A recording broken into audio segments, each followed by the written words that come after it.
5 de marzo de 2013. Son las 4 de la tarde en Caracas cuando Nicolás Maduro Moros sale frente a las cámaras con los ojos enrojecidos y la voz al borde del quiebre para anunciar lo que Venezuela no quería escuchar. Hugo Chávez había muerto. Y en ese momento preciso, mientras el país se derrumbaba en llanto colectivo, un hombre que hasta hacía pocos meses era prácticamente desconocido fuera de Venezuela pasó a ocupar el centro de la historia más turbulenta que América Latina había vivido en décadas. Ese hombre era Nicolás Maduro. Y la historia que se va a contar hoy comienza mucho antes de ese momento. Comienza el 23 de noviembre de 1962, en Caracas, en una familia de clase trabajadora del barrio Los Chaguáramos, en la parroquia San Pedro. Nicolás Maduro Moros nació como el único varón del matrimonio entre Nicolás Maduro García, dirigente sindical, y Teresa de Jesús Moros, una mujer nacida en Cúcuta, Colombia, que había cruzado la frontera para construir su vida en Venezuela. Esa sangre colombiana de su madre sería años después una fuente de controversia política encendida, cuando sus opositores intentarían usarla para cuestionar su derecho a gobernar. Pero en 1962, en ese apartamento de Los Chaguáramos, ese dato era simplemente la historia de una familia latinoamericana como tantas otras. Una madre colombiana. Un padre sindicalista venezolano. Un niño que creció entre el ruido de la política de izquierda y el olor del café de las mañanas caraqueñas. Maduro García, el padre, fue dirigente sindical del Socialdemócrata Acción Democrática durante su juventud, estuvo exiliado en Bogotá durante la dictadura de Marcos Pérez Jiménez. Y luego militó en el Movimiento Electoral del Pueblo. La política no era una opción en esa casa. Era el aire que se respiraba. Y Nicolás, el hijo, lo absorbió desde pequeño con una naturalidad que en otro contexto habría parecido extraordinaria. Estudió en el Liceo José Ábalos, en la parroquia El Valle de Caracas. No terminó formalmente el bachillerato. Y eso, que en la historia oficial del chavismo se convirtió en una marca de autenticidad popular, en la prueba de que Maduro era un hombre del pueblo real, no un tecnócrata de universidad. También fue durante años un punto de ataque constante de sus adversarios. Pero lo que sí hizo Maduro en esos años jóvenes, antes de que nadie supiera su nombre, revelan a un hombre más complejo de lo que cualquiera de las dos narrativas, la oficial o la opositora, estaba dispuesta a reconocer. Practicó béisbol. Fue bajista de una banda de rock llamada Enigma. Un scout de béisbol lo detectó y le ofreció un contrato para hacerlo profesional en Estados Unidos. Nicolás Maduro lo rechazó. Y a los 12 años, antes de todo eso, ya militaba en una organización política de izquierda llamada Ruptura. El hombre que décadas después gobernaría Venezuela con mano de hierro empezó su vida política siendo casi un niño. En 1979, con apenas 17 años, Nicolás Maduro ingresó a la Liga Socialista, una organización de izquierda venezolana que había vivido una tragedia fundacional apenas 2 años antes, cuando las fuerzas de seguridad del Estado asesinaron a su líder, Jorge Antonio Rodríguez, en 1977. Esa muerte violenta de un dirigente político a manos del aparato represivo del Estado marcó a toda una generación de jóvenes venezolanos de izquierda. Y Maduro llegó a esa organización exactamente en ese clima, cargado de rabia política, de sentido de injusticia, de la certeza que tienen los jóvenes cuando creen que el mundo está mal construido y que ellos tienen la responsabilidad de reconstruirlo. Poco después comenzó a trabajar como conductor en el metro de Caracas. No fue un trabajo cualquiera. Fue el lugar donde Maduro se formó no como ideólogo ni como orador, sino como organizador. Dentro del metro de Caracas se convirtió en dirigente sindical. Llegó a ser miembro de la junta directiva de la empresa. Fundó el sindicato del metro de Caracas, el Citrameca. Y fue en esas reuniones sindicales, en esos pasillos subterráneos de la ciudad, donde Maduro aprendió algo que ningún libro de política puede enseñar: cómo mover personas, cómo construir lealtades, cómo hacer que gente distinta y complicada se mueva en la misma dirección. Ese aprendizaje práctico y concreto fue la verdadera escuela de Nicolás Maduro. No una universidad. No una academia militar. Los túneles del metro de Caracas y las asambleas sindicales donde los trabajadores discutían sus derechos con una intensidad que en Venezuela de los años 80 tenía algo de urgencia vital. Fue también en esos años cuando Maduro conoció a Adriana Guerra Angulo. Una relación que comenzó en ese entorno de militancia política y vida obrera caraqueña, y que el 9 de junio de 1988 se formalizó en matrimonio, celebrado en la jefatura civil de la parroquia El Valle. Nicolás Maduro tenía 25 años. Adriana Guerra sería la madre de su único hijo biológico. El 21 de junio de 1990 nació Nicolás Maduro Guerra, al que todos llamarían Nicolásito. Un niño que creció viendo a su padre convertirse en algo que ninguno de los dos podía imaginar en ese momento. Pero el matrimonio entre Maduro y Adriana Guerra no sobrevivió a la transformación que vendría. Duró hasta 1994. No hubo escándalos públicos. No hubo declaraciones encendidas ni cartas abiertas. La separación ocurrió en silencio, como ocurren muchas cosas en la vida de los hombres que están construyendo algo más grande que sus propias vidas privadas, o al menos eso es lo que ellos mismos se convencen de creer. Y mientras ese matrimonio se deshacía en la privacidad de una Caracas que todavía no lo conocía, Nicolás Maduro ya estaba mirando hacia otro lugar. Hacia una mujer que cambiaría todo. Hacia una causa que consumiría el resto de su vida. Hacia el nombre de un militar que el 4 de febrero de 1992 había salido de las sombras con una boina roja y dos palabras que Venezuela no olvidaría jamás. El 4 de febrero de 1992 es una fecha que divide la historia venezolana en dos mitades. Esa madrugada, el teniente coronel Hugo Chávez intentó tomar el poder por la fuerza.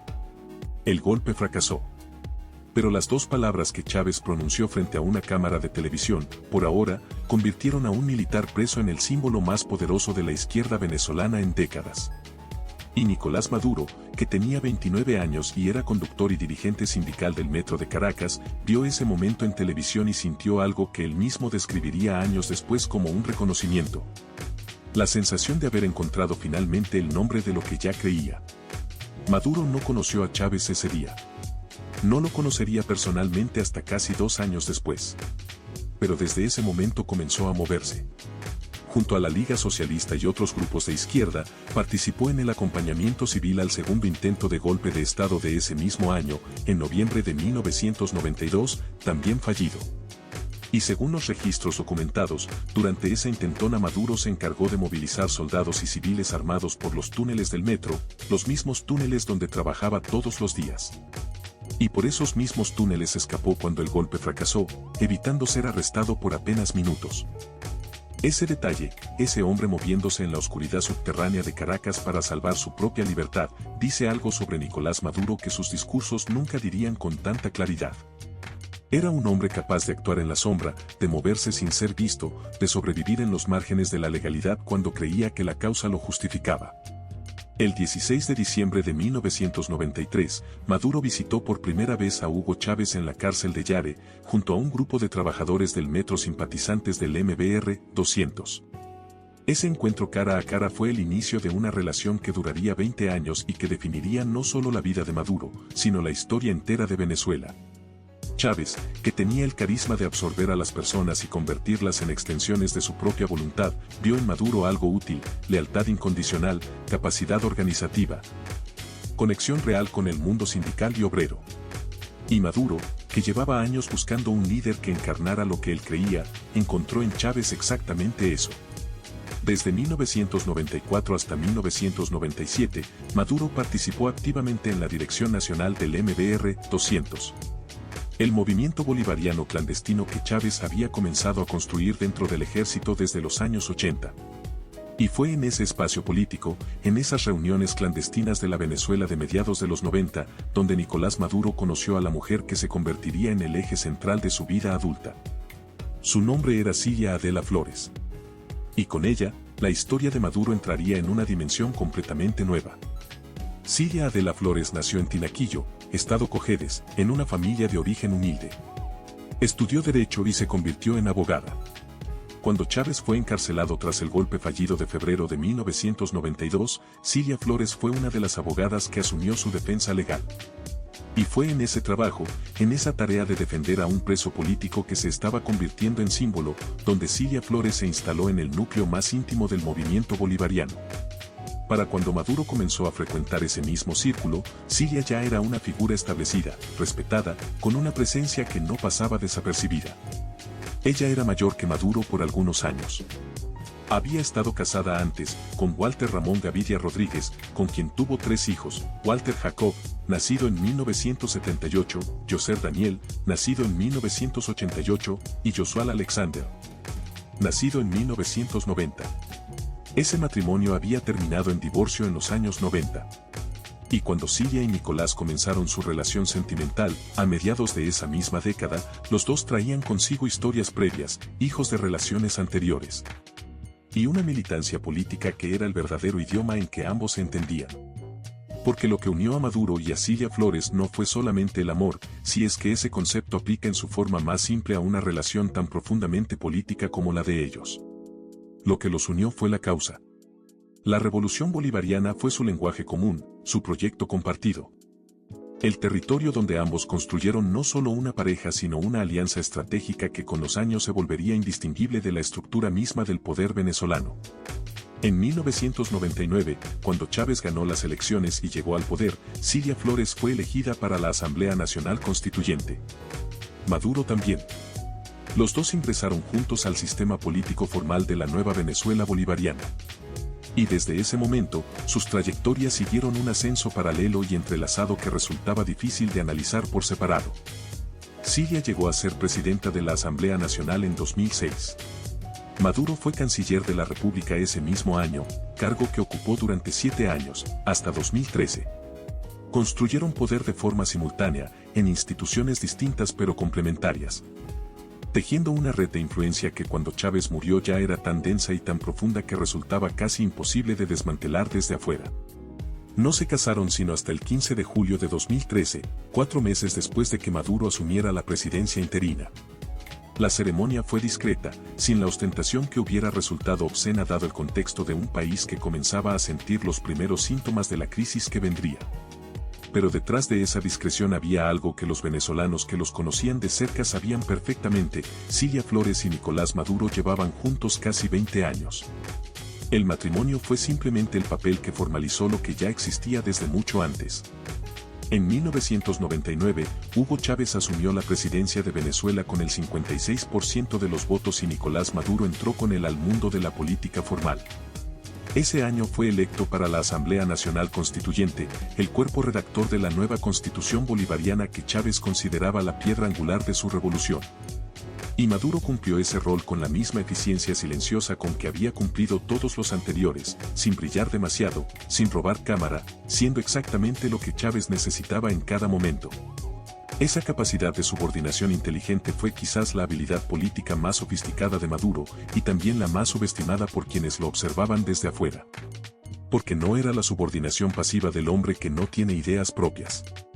Era la subordinación calculada del hombre que entiende que en la órbita de un sol tan intenso como Chávez, el que brilla demasiado se quema. Maduro aprendió a ser indispensable sin ser amenazante. A estar siempre presente sin generar celos. A construir lealtades propias dentro del movimiento sin que Chávez las percibiera como una red alternativa de poder. En 2005 fue elegido presidente de la Asamblea Nacional, el órgano legislativo más importante del país. Y en 2006, Chávez lo nombró canciller de la República, ministro de Relaciones Exteriores. Ese nombramiento fue una señal que pocos leyeron correctamente en ese momento, pero que en retrospectiva resulta reveladora. Chávez no ponía en la Cancillería a cualquiera. La Cancillería era el escaparate internacional de la Revolución Bolivariana, el lugar donde Venezuela negociaba con el mundo, construía alianzas. Movía petróleo y dinero y discurso político en una combinación que era en sí misma una forma de poder. Y Maduro, el exconductor de metro que no había terminado el bachillerato, ocupó ese cargo durante 7 años con una competencia que sorprendió incluso a sus críticos más encarnizados. Viajó por el mundo representando a Venezuela. Construyó relaciones con Cuba, con Irán, con Rusia, con China, con los gobiernos de izquierda de América Latina. Aprendió los códigos de la diplomacia internacional sin haber pasado por ninguna academia que los enseñara formalmente. Y en ese proceso, el hombre que había empezado su vida adulta en los túneles del metro de Caracas se fue convirtiendo en algo que nadie de su barrio de origen habría podido anticipar.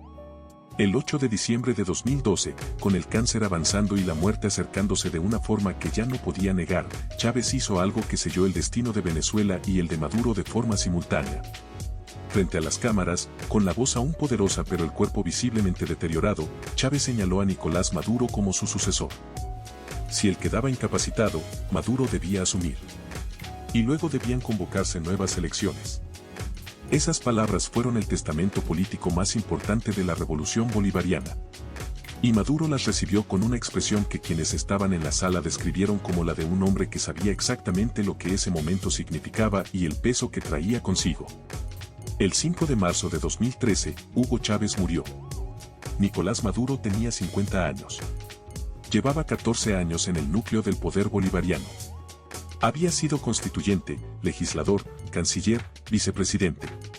Conocía los mecanismos del Estado venezolano con una profundidad que pocos podían igualar. Y sin embargo, cuando asumió la presidencia interina ese mismo día, quedó expuesto de una forma que ningún cargo anterior le había exigido enfrentar. Porque gobernar al lado de Chávez era una cosa. Gobernar en lugar de Chávez era otra completamente distinta. Chávez era el origen de la legitimidad de todo el sistema. Era el carisma que convertía las decisiones arbitrarias en decretos revolucionarios. Era la voz que hacía que millones de venezolanos creyeran que el sacrificio valía la pena. Sin Chávez, el sistema que él había construido seguía en pie estructuralmente, pero le faltaba el alma que lo hacía funcionar. Y Maduro lo sabía. Por eso, desde el primer día, construyó su presidencia sobre una promesa de continuidad que era también una confesión de dependencia. El 8 de marzo de 2013 fue investido presidente interino. El 14 de abril de ese mismo año se celebraron las elecciones presidenciales para completar el periodo de Chávez. Maduro ganó, pero por un margen que nadie en el chavismo esperaba que fuera tan estrecho. Obtuvo el 50.61% de los votos frente al 49.12% de Enrique Capriles, el candidato opositor. Menos de 200.000 votos de diferencia en un país de 30 millones de habitantes. Y Capriles no reconoció los resultados. Pidió un reconteo. La situación política se tensó hasta un punto que recordaba los peores momentos del gobierno de Chávez. Maduro respondió de la única manera que sabía responder cuando se sentía acorralado, con dureza. Acusó a la oposición de ser instrumentos del imperialismo norteamericano. Acusó a Estados Unidos de haber asesinado a Chávez con una tecnología que inducía el cáncer. Esa afirmación, dicha en cadena nacional, sin una sola prueba que la sustentara, fue el primer indicador claro de que el gobierno de Maduro operaría con una lógica diferente a la de Chávez. No la lógica del carismático que convence, sino la del aparato que intimida. El 19 de abril de 2013 fue investido formalmente como presidente constitucional para completar el periodo que había comenzado Chávez en enero de ese mismo año. Y Venezuela, que lloraba todavía a su comandante, recibió a Maduro con una mezcla de lealtad heredada y desconfianza genuina que nunca terminaría de resolverse en ninguna dirección. Los primeros años del gobierno de Maduro fueron los años en que Venezuela comenzó a desintegrarse de una forma que resultaba difícil de procesar para quien la vivía desde adentro. En 2014, las protestas opositoras se extendieron por todo el país. Estudiantes, profesionales, sectores medios y bajos que habían apoyado a Chávez pero que veían con alarma cómo la economía se deterioraba a una velocidad que ningún discurso podía ocultar. La respuesta del gobierno fue la represión. Decenas de personas murieron en las protestas. Cientos fueron detenidas.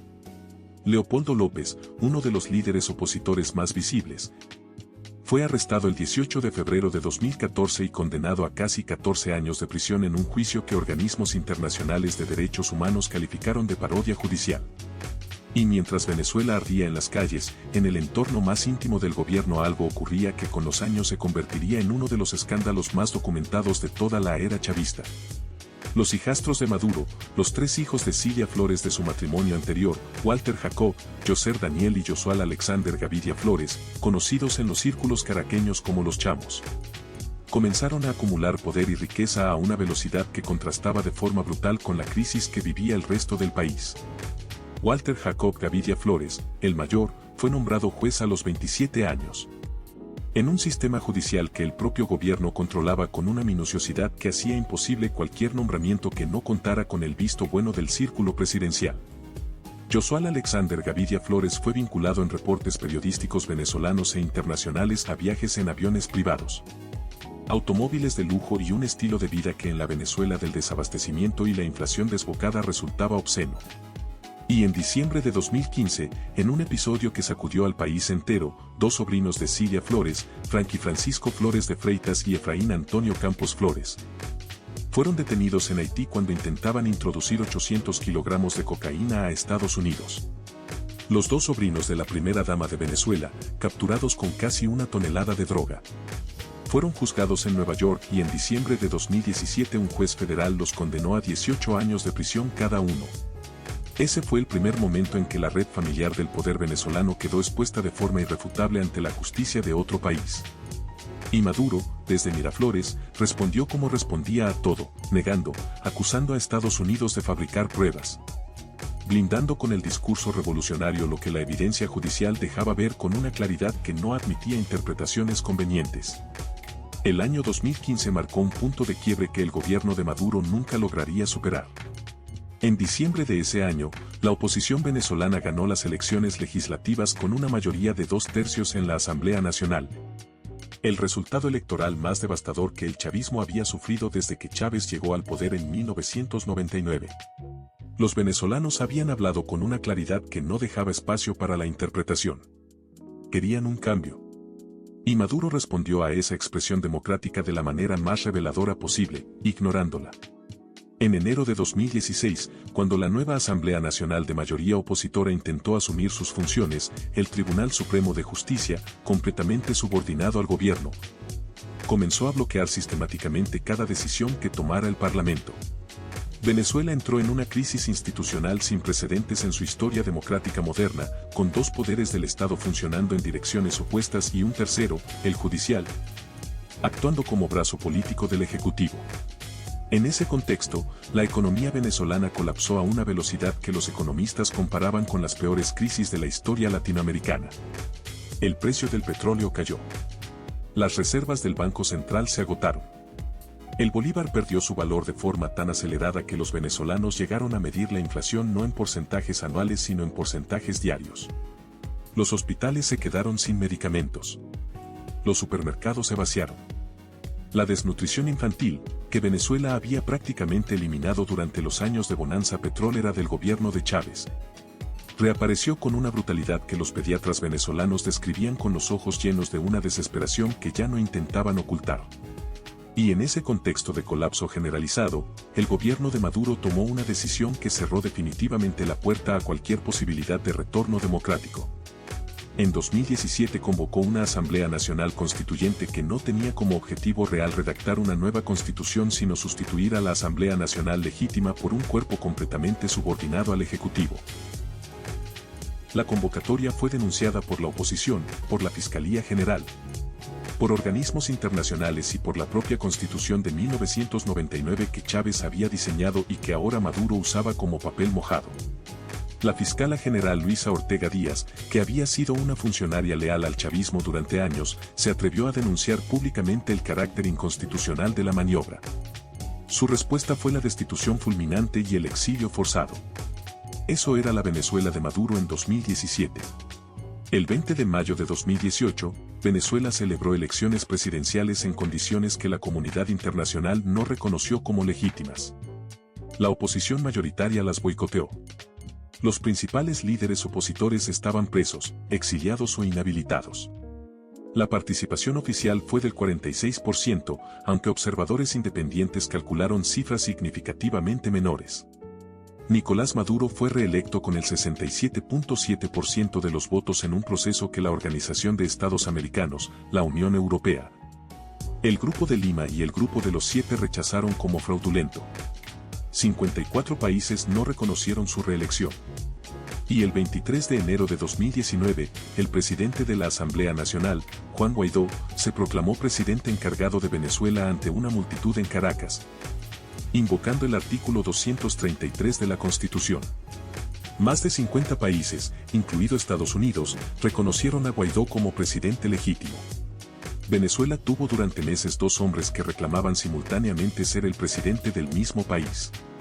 Maduro, sin embargo, mantenía el control real del Estado, de las Fuerzas Armadas, de los cuerpos de seguridad, de la maquinaria represiva que para ese entonces había perfeccionado con una eficiencia que resultaba escalofriante.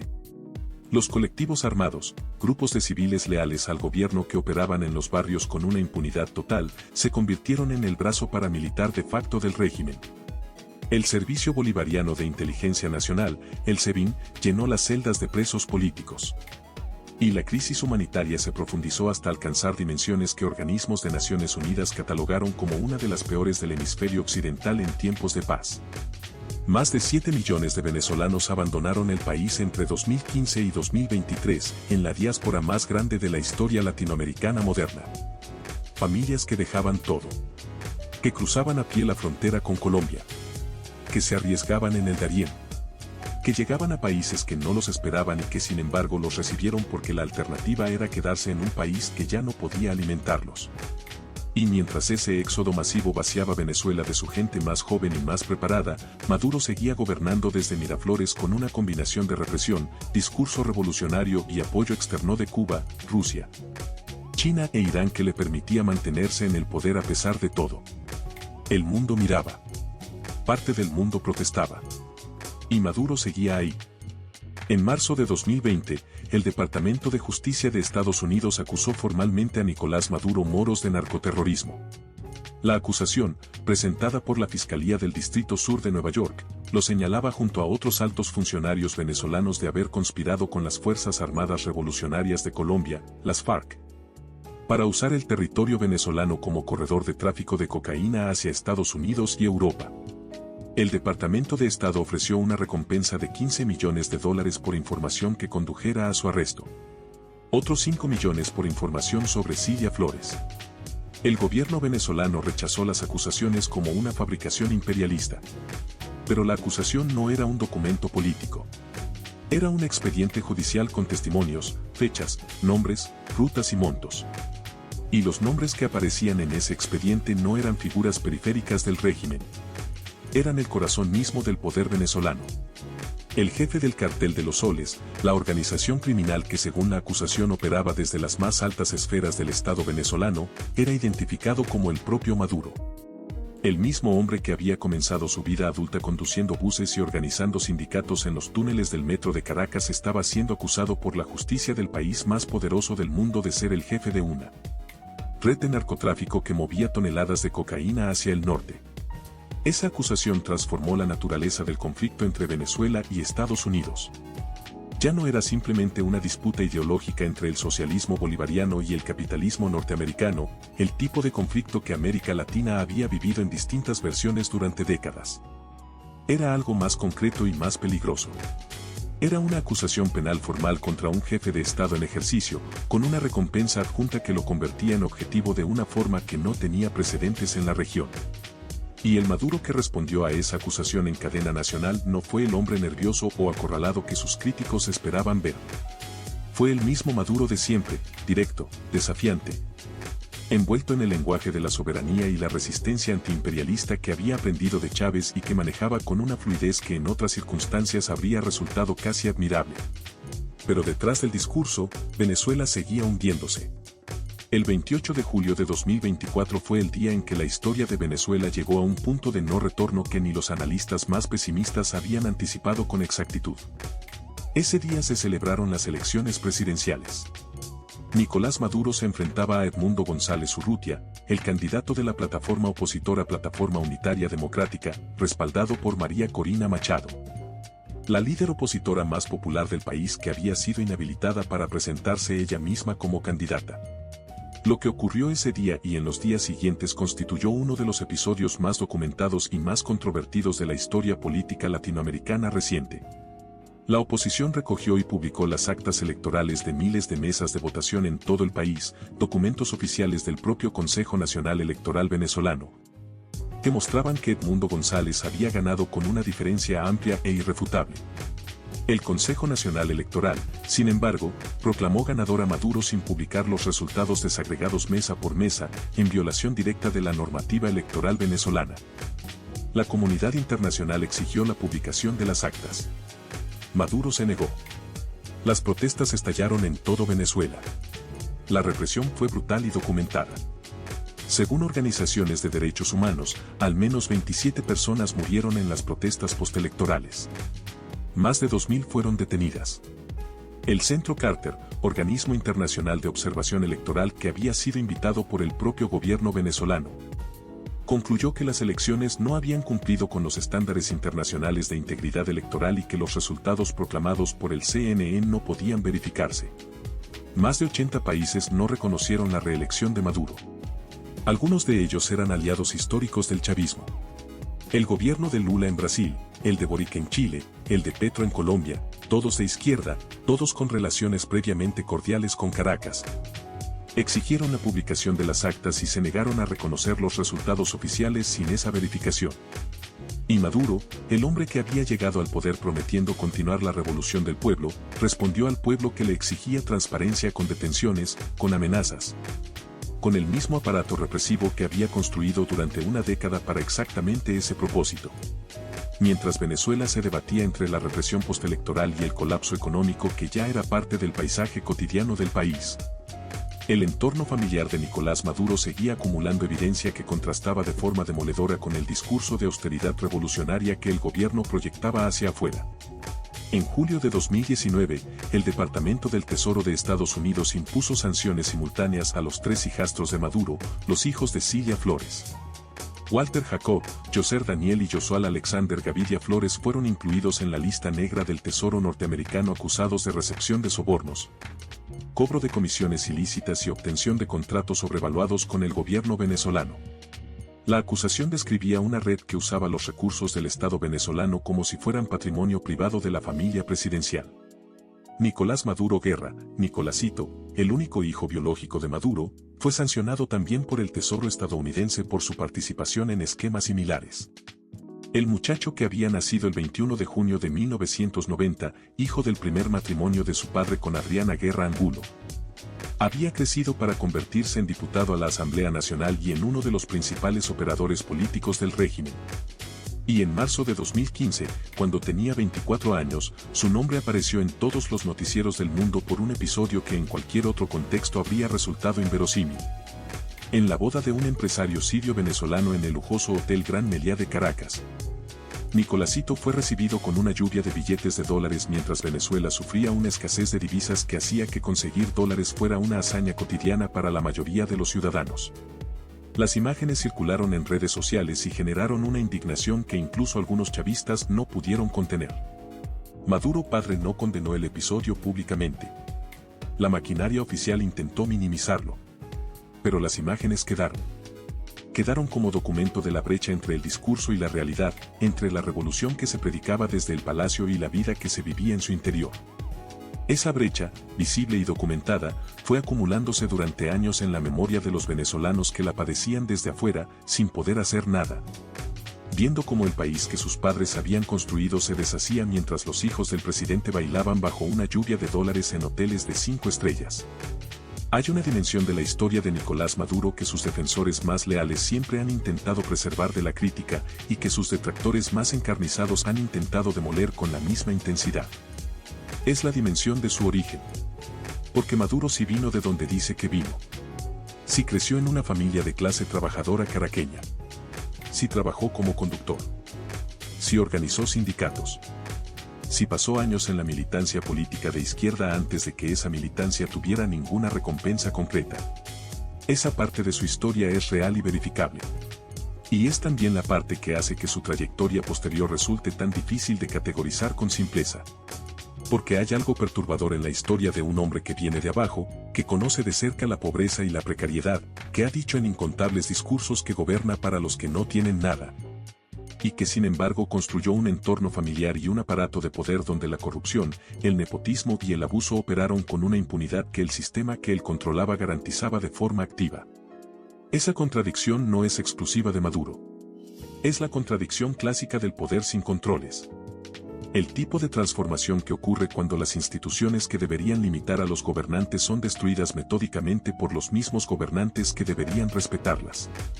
Chávez comenzó ese proceso de demolición institucional. Maduro lo completó.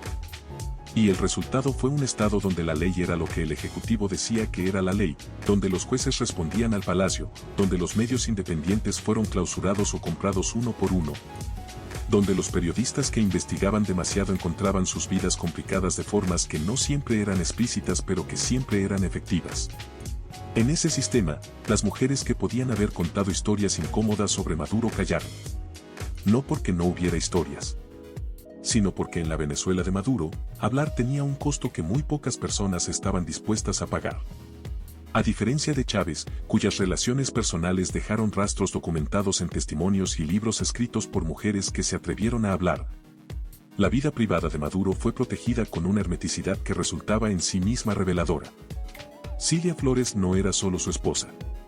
Era su socia política más cercana, la mujer que muchos analistas venezolanos identificaban como la verdadera arquitecta de las decisiones más duras del régimen. Y esa alianza tan estrecha entre los dos, tan fusionada con el proyecto de poder que compartían, hizo que el espacio para cualquier otra historia personal de Maduro quedara cerrado de una forma que Chávez nunca logró o nunca quiso lograr. El 3 de enero de 2026 es una fecha que todavía el mundo procesa. Ese día, el presidente de Estados Unidos Donald Trump anunció una operación a gran escala contra Venezuela. Y en medio de esa operación, Nicolás Maduro Moros y Cilia Adela Flores fueron capturados en Caracas y trasladados a territorio estadounidense. Las imágenes que circularon en las primeras horas mostraban algo que habría parecido imposible apenas meses antes. El hombre que había gobernado Venezuela durante 12 años, que había sobrevivido sanciones, intentos de golpe, presiones internacionales y el colapso de su propio país, llegaba esposado a una base militar en Nueva York. Fue trasladado al Centro de Detención Metropolitana de Brooklyn. Junto a Cilia Flores, enfrentaría cargos de narcoterrorismo y tráfico de drogas en un tribunal federal del Segundo Distrito de Nueva York. La misma corte donde años antes los sobrinos de Cilia habían sido condenados a 18 años de prisión por introducir cocaína a Estados Unidos. La acusación formal, presentada originalmente en 2020 y actualizada con nuevos cargos en enero de 2026, describía a Maduro como el líder del Cartel de los Soles, una organización criminal enquistada en las más altas esferas del Estado venezolano que había usado los recursos, las rutas y la impunidad del gobierno para mover toneladas de cocaína hacia mercados internacionales durante años. Los cargos incluían conspiración para importar narcóticos, posesión de armas en relación con el narcotráfico y financiamiento del terrorismo. Las penas potenciales sumaban décadas de prisión. En Venezuela, la reacción fue la que cabía esperar de un sistema construido sobre décadas de lealtad al hombre que lo encabezaba. Nicolásito emitió un comunicado desde la clandestinidad rechazando la operación. Los militares que quedaban leales al régimen hablaron de invasión imperialista. Pero el aparato del Estado venezolano, sin su centro, mostró por primera vez en décadas algo que se parecía a la fragilidad real que siempre había estado detrás de la fachada de invulnerabilidad que Maduro había proyectado con tanto cuidado. Y los hijastros, los chamos, Walter, Yoser y Josual Gaviria Flores, desaparecieron de sus residencias habituales en las horas siguientes a la detención. Su paradero era desconocido. La maquinaria familiar del poder venezolano, construida durante más de una década sobre contratos sobrevaluados, sanciones internacionales ignoradas y una impunidad que parecía inagotable, se dispersó en silencio en cuestión de horas. Lo que queda cuando el poder se va son las personas. Siempre las personas. No los discursos grabados en cadena nacional. No los murales en las paredes de Caracas. No los decretos firmados en el Palacio de Miraflores. Las personas. Y en la historia de Nicolás Maduro Moros, esas personas son muchas y sus historias son complejas y no se resumen con justicia en ninguna narrativa simple. Está Adriana Guerra Angulo, la primera esposa, la madre de Nicolásito, que crió a su hijo mientras su exmarido ascendía hacia un poder que ninguno de los dos podía haber imaginado cuando se casaron en 1988 en la jefatura civil de la parroquia El Valle. Está Nicolás Maduro Guerra, el hijo, que creció siendo el heredero de un apellido que era simultáneamente un escudo y una trampa, que entró a la política de la mano de su padre y que hoy enfrenta cargos en una corte federal estadounidense por exactamente esa herencia. Están los tres hijos de Cilia Flores, los chamos, que crecieron dentro del poder bolivariano y que acumularon bajo su sombra fortunas y conexiones que el Departamento del Tesoro de Estados Unidos documentó con una precisión que no dejó espacio para la duda. Y está Cilia Flores, la figura que muchos analistas consideran indescifrable, la mujer que acompañó a Maduro durante casi 3 décadas, que construyó con él no solo una familia sino un proyecto de poder, y que llegó esposada junto a él al mismo edificio federal de Brooklyn donde años antes sus propios sobrinos habían escuchado su condena. Y luego está Venezuela. Un país que en la era de Maduro perdió más de 7 millones de sus ciudadanos a la diáspora, que vio sus hospitales vaciarse de medicamentos y sus supermercados vaciarse de alimentos, que vivió una hiperinflación que llegó a ser la más alta del planeta, que soportó una represión política documentada por organismos de Naciones Unidas en términos que no dejaban espacio para eufemismos. Ese es el balance real del gobierno de Nicolás Maduro. no el que él construyó en sus discursos. El que construyeron los millones de venezolanos que decidieron que irse era la única forma de sobrevivir. La historia de Nicolás Maduro es la historia de un hombre que vino genuinamente de abajo, que conocía de cerca lo que significa no tener. Y que sin embargo construyó un sistema donde los que no tenían siguieron sin tener mientras los más cercanos al poder acumulaban con una impunidad que el propio sistema garantizaba. Esa contradicción no es única en la historia humana. Es la historia de muchos hombres que llegaron al poder prometiendo romper las cadenas y terminaron siendo los carceleros. Lo que sí es único en la historia de Maduro es la escala de lo que ocurrió en Venezuela bajo su gobierno. Y el testimonio irrefutable que quedó grabado no en los libros de texto bolivarianos sino en los expedientes judiciales de Nueva York, en los informes de la ONU, en las actas electorales que el pueblo venezolano preservó con sus propias manos como el único registro verdadero de lo que quisieron y de lo que les fue negado. Eso es lo que ningún mural puede borrar. Eso es lo que queda.